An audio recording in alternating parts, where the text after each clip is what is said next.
saat kita kelupaan belum pajak.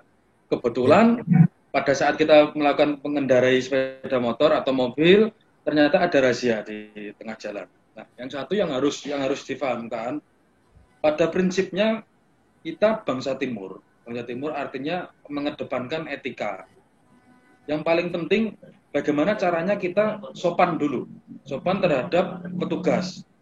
Banyak yang menjadi gagal paham terus kemudian berujung pada penindakan yang terkesan tidak bisa normatif, normatif, terkesan tidak bisa preventif.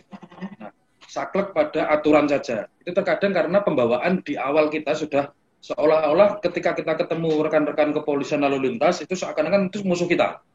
Nah, Panik ya, Mas. ini yang perlu kita tanamkan bersama. Ketika prinsipnya begini, ketika kita tidak merasa melanggar hukum, maka kita santai saja. Nah, kalau kita terlalu beraksi dalam artian menuangkan ekspresi kita, itu menentukan bahwasanya ada kecurigaan kita ini melanggar hukum. Kemudian ketika kita sudah terlanjur, ternyata apa yang kita dalilkan sebenarnya kita nggak tahu nih. Sebelumnya kita nggak tahu kalau SNK kita ini telat karena kebetulan motor baru kita beli seminggu yang lalu, katakanlah seperti itu.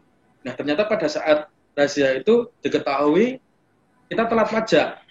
Nah, yang perlu dipahami yang pertama, yang harus diketahui apapun lah, tidak harus ketika penindakan terhadap pajak, apapun terhadap pelanggaran lalu lintas. Yang pertama yang harus dipahami rekan-rekan atau warga masyarakat yang sedang mengalami razia itu, yang pertama satu, pahami atau kenali siapa yang sedang menangani kita.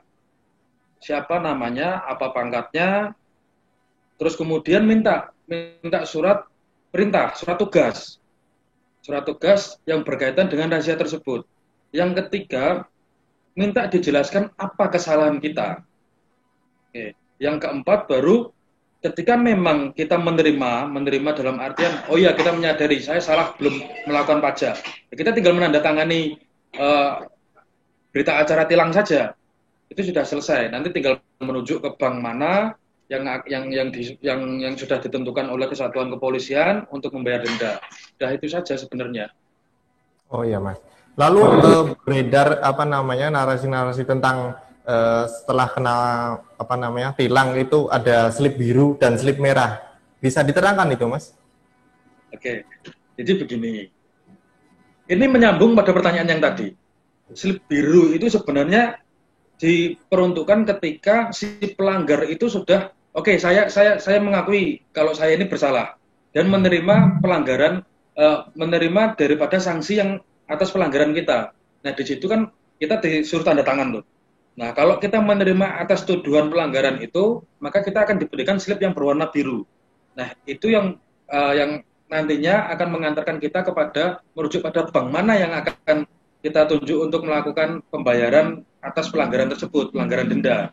Nah, yang jadi masalah ketika kita tidak merasa bersalah, tetapi fakta hukumnya kita bersalah, akhirnya di sini kan ada pertentangan hukum antara prinsip si pelanggar hukum ini merasa tidak melakukan pelanggaran lalu lintas, sedangkan si aparat penegak hukum khususnya satuan lalu lintas ini menemukan adanya pelanggaran, akhirnya berujung pada cekcok, terus kemudian berakhir pada tidak mau menandatangani berita acara tilang.